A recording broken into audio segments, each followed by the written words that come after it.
விக்கிரவாண்டி இடைத்தேர்தலை புறக்கணித்திருப்பது குறித்து திமுக அமைப்பு செயலாளர் RS பாரதி சவால் விடுத்து பேசியுள்ளார். அது மட்டுமில்ல, அவங்க இன்னும் ஃபெயிலியர் ஆகிடுவாங்கன்றது. டெபாசிட் வாங்க ஏற்கனவே இந்த பார்லிமெண்ட் எலெக்ஷனில் பல இடத்துல டெபாசிட் போச்சு.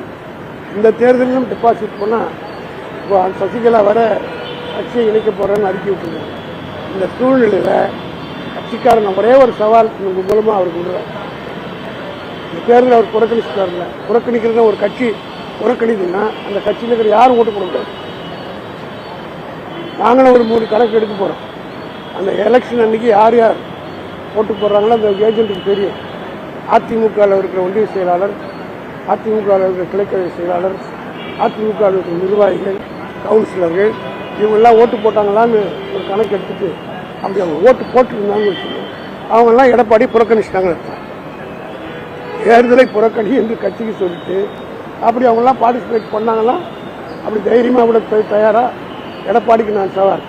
இதை மீறி யாராவது ஓட்டு போட்டிங்கன்னா உங்களை கட்சி விட்டு நீக்கிறது நடவடிக்கை எடுப்பேன்னு சொல்லி தயாராக செய்ய மாட்டோம். அவங்க ஒரு அண்டர்லைன் டீலிங் வைக்கலான்னு பாருங்கள். எதையும் சந்திக்கிற ஆற்றல் எங்களுக்கு இருக்குது. காரணம்னா வன்னிய பெருமக்களுக்கு தலைவர் தலைவர் அவர்கள் கலைஞர் அவர்கள் செய்ததை போல யாரும் செய்யவில்லை என்பது எல்லோருக்கும் அவங்களுக்கு தெரியும். 20%